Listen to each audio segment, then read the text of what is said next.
Risotto is not as intimidating as you think. It's actually quite simple. And we're gonna prove it to you by making Gordon Ramsay's pumpkin risotto. Oh yeah! We're gonna even teach you a few industry secrets along the way, like how to make risotto faster, garnishes, and finishing touches to make your dish pop. Let's get to it. Bring 48 ounces or 6 cups of stock to a simmer while we prep our other ingredients. Remove the top and bottom so we have a nice flat surface to work with. To avoid losing lots of pumpkin, get as close as you can to the skin and use the knife to mimic the shape. You want nice curved cuts. Inspect your pumpkin for any leftover skin and trim the excess. Cut the pumpkin in half and scrape out the seeds.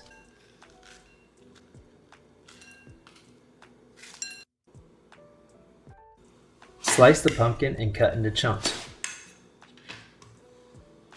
Oh, probably not like that. Or just keep doing what you're doing. Smart. Pop the chunks into the warm stock and simmer until they're nice and soft. Slice vertically in half-inch strips. For the dice, we're going to square up the pumpkin by slicing off the excess, toss those bits into the stock. We went with the small dice here, but the most important part is to make your cuts uniform. That way they cook evenly. Toss them into a bowl so we can season them up before we throw them in the oven. Drizzle some olive oil, hit with salt, pepper, a little bit of thyme, then we're going to toss them all together. You have the oven and a lined pan preheated to 425. Depending on your cuts, the time in the oven may vary. You want the pieces to be tender, not mushy. Should take about 12 to 15 minutes. Burn raw half of an onion. We'll do the same to 3 cloves of garlic, which can be a little difficult. Oh, but there's always the old smash and choppy chop. Never fails.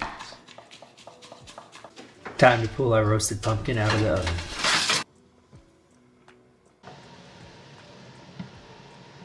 We want the pumpkin for our puree to be super soft. Use a slotted spoon to control the amount of liquid. You want just enough for it to run smooth. You're going to puree this while it's hot so it gets nice and fine. Here's the list of ingredients we have so far. We have measurements to get you started, but risotto is really more about technique than it is recipe. Don't worry, we'll cover some basic rules of risotto later. In a wide flat pan, add 2 tablespoons of butter. Once it bubbles, add the onions, garlic, and a pinch of salt to help it sweat. Now that the onions are nice and translucent, you toast off the rice. Deglaze with some Pinot Grigio and cook till evaporated. Once evaporated, gradually add the stock 2 ladles at a time and continuously stir. Add a few plops of puree, making sure to leave some for our finishing touches.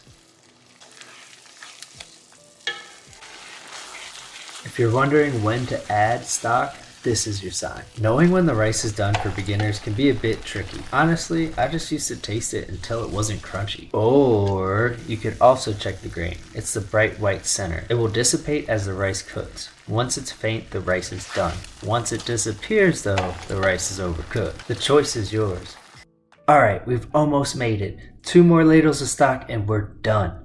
Follow this next industry trick to unlock speed risotto so you don't have to go through this every time you want to eat risotto. If you're ready to devour right now, you can add your last 2 ladles of stock and the finishing touches. Just make sure you prep your garnishes in advance. Lay the risotto evenly on a sheet tray and score it. The theory is that this will make it cool quicker. I don't know if it actually works, but I sure do like doing it. Once it's cool, place in a container and store in the fridge. For our first garnish, we have sage brown butter. Add a stick of unsalted butter to a stainless steel pan. Continuously stir on a medium heat. Pop in some sage. Once the milk solids start to caramelize, remove it from the heat. Liquid gold! Next up, fried sage. Get some high smoke point oil hot and drop in some sage leaves for about 30 seconds to a minute. If they change color or the bubbles subside, they're done. Remove and place on a paper towel and add some salt. Every chef has these 3 words pounded into their head. Mise en place. a French term meaning setting in place. Apply these steps at home for a smoother and more enjoyable cooking experience. Review the recipe in entirety. Know what ingredients and tools you will need to complete it. Dice, roast, par cook, puree, pre-measure anything you can. Once everything is prepped, organize them in an efficient manner. I like to place them in the order and location I'll need them. Wipe it down, keep it clean. A dirty kitchen is chaos. Grab pots, pans, lids, spoons, spatulas, and whatever you need to execute the recipe. Let's check out our setup. We've got the base of the risotto, we got the finishing touches that make this dish stand out, and our garnishes to elevate it and really tie together those fall flavors. Get about 2 ladles of stock hot.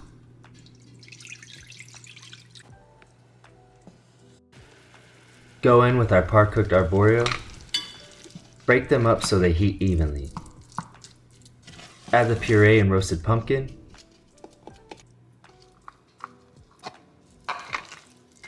Toss in a pinch of arugula for some nice peppery notes. Grate in a metric butt-ton of parm. Add cold butter. Don't forget the butter. Don't be afraid of it either. Before we plate, let's go over some basic rules of risotto to help you with technique. Use hot stock. Cold stock will slow down the process. Cook with a wide flat pan. A deep pan will cook the rice at different temperatures.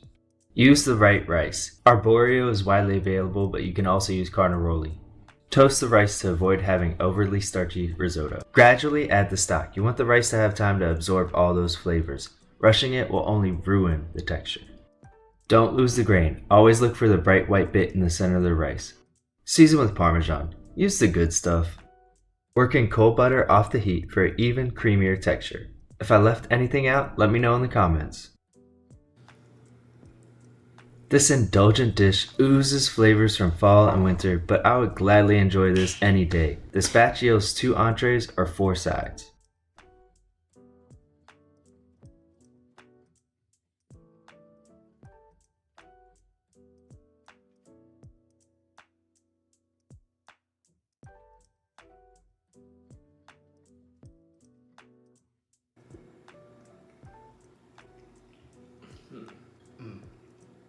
Perfect for your fall get-togethers. Buen Provecho! Want a protein?